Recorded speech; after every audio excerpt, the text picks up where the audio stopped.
Hi, my name is Michael Trout, and today I'm going to teach you how to make an amazing organic sweetener.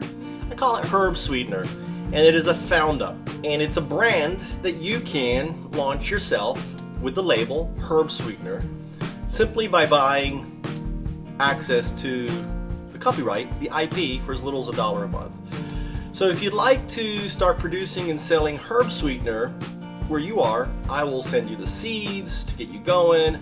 And in this video here, I'm going to teach you how to do it yourself. All right? So let's get going. This is our salad garden, and it's going to become a food forest. But you can see all this. This is red shiso, and it is fall now, and the beautiful shiso flowers are starting to bloom, right? And this is all going to be seeds. So once these become seeds, I'll collect them and I'll make shiso HerbSweetner. But right now, let's focus on hyssop. So as you can see here, the seeds are now kind of brown, the flowers are pretty much gone, and you can tell they're ready to be harvested because all you do is pull up slightly and all the seeds just come off. And in here are literally thousands of seeds. Well, maybe not thousands, but hundreds of seeds. And actually, if you look carefully, you can see the seeds there. That's a seed right there. They're just coming out already. So I've already collected enough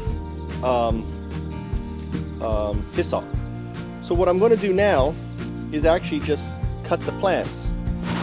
Now hyssop is a perennial, so you don't want to pull it out. You want to just cut it down, leave a few leaves on it like this, and preserve. Now you'll notice something else kind of cool here. This is bee balm growing up around it. So I'm letting this bee balm right here, this is all bee balm, and I've got some more of it here. I'm trying to get it to root under this stone, more of it here, right?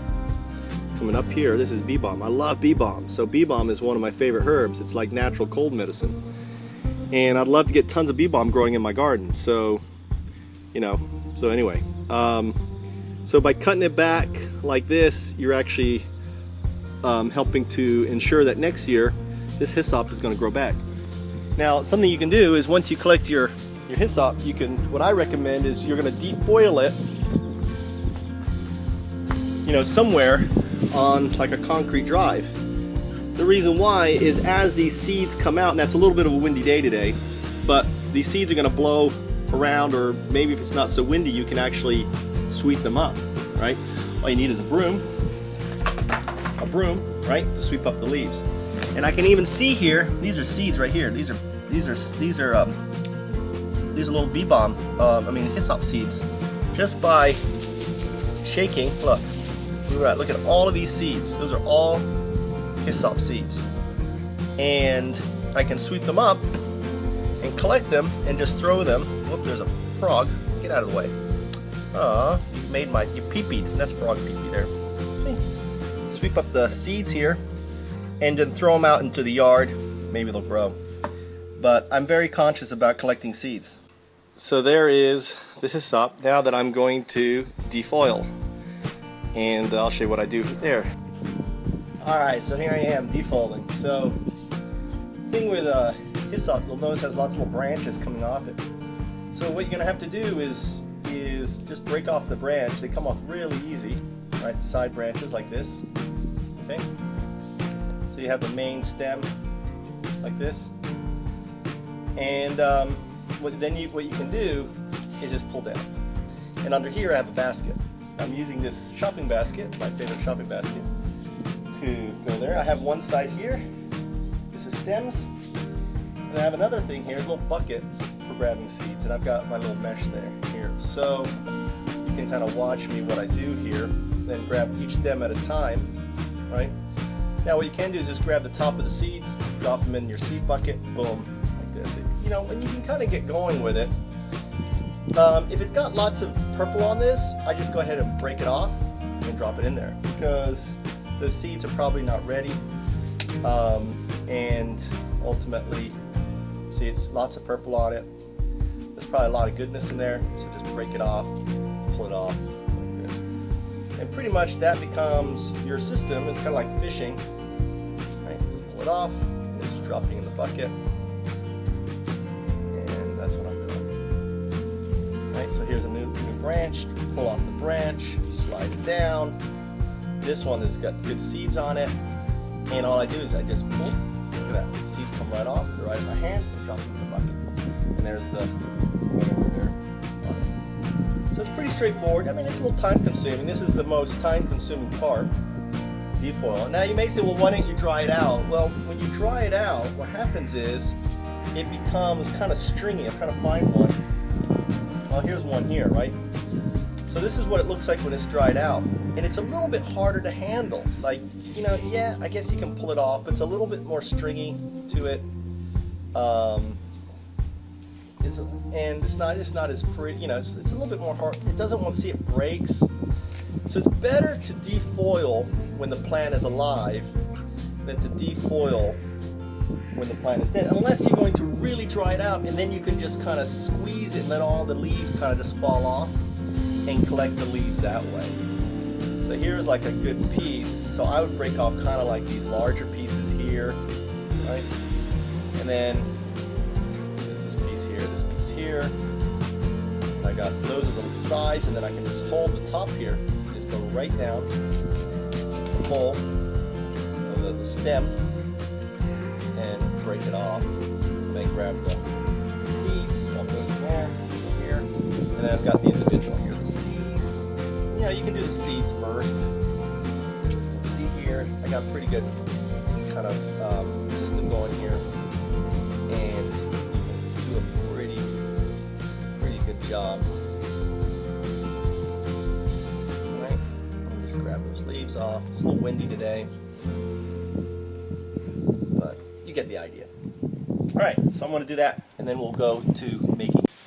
So then what I did was I just washed it with the hose right over the bed, so the seeds would fall in that bed there. And now what I'm going to do is just let it dry in this wind. It should dry, and I'll just keep shaking it and drying it until it gets kind of dry. And I've basically gotten out all the, you know, the dirt and the mud, and hopefully some of the insects will work their way out. And then next is actually going to boil. So you let the leaves dry and go nice and crispy. And now you can do one of two things. One is you can start making tea bags, and that's pretty simple. Or in this case, I'm using this spaghetti pot, and I'm going to fill it up now with mountain mineral water. Is my mountain mineral water. I just fetched it just this past weekend, and I'm going to be using this for basically making all this herb sweetener. This is amazing water from the mountains. It just tastes so much better than tap water or any other water. And what's great is the cost is just, you know, going to fetch it. So I have filled up the container with my mineral water, my mountain spring water, and this is sugar. I haven't decided yet whether I'm going to do white sugar or brown sugar. Actually, I got to go buy some. So I'm going to head out and buy some. And I'm going to let this cook for 5 hours. Now, I'm just going to get going hot, and then when I get back, or actually I may just turn it down now a couple notches so it doesn't go crazy whilst I'm away. And I'm going to go now and buy a lot of sugar. So I'm at the store here, and this is kind of specialty sugar, which I'm going to try, is kibi. I'm not sure what that is. And then this is Okinawa, sugar from Okinawa up here. Whoa, I can get it to stand up here. Right there is Okinawa sugar right here.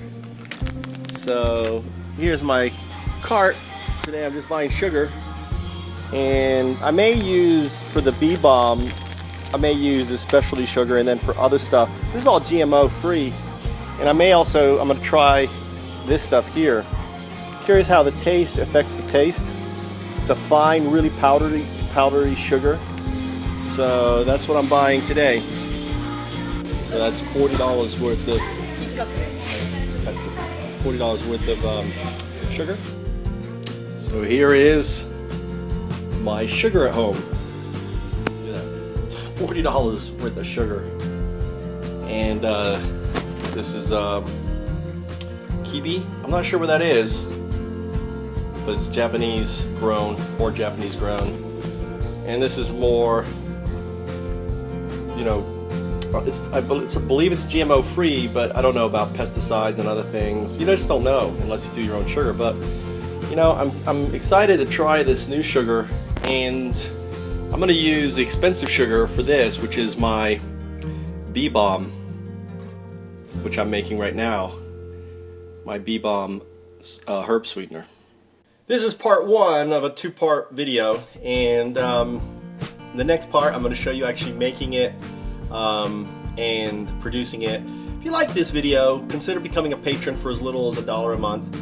Like I said before, it gets you access to seeds if you want them. Just email me, say, hey Mike, send me some Shisol seeds or whatever. I can send them to you. I got lots and lots and lots and lots and lots of seeds. And you can make your own herb sweetener. So it's really not that hard. I mean, the time-consuming part is picking the leaves off, cleaning them, letting it dry.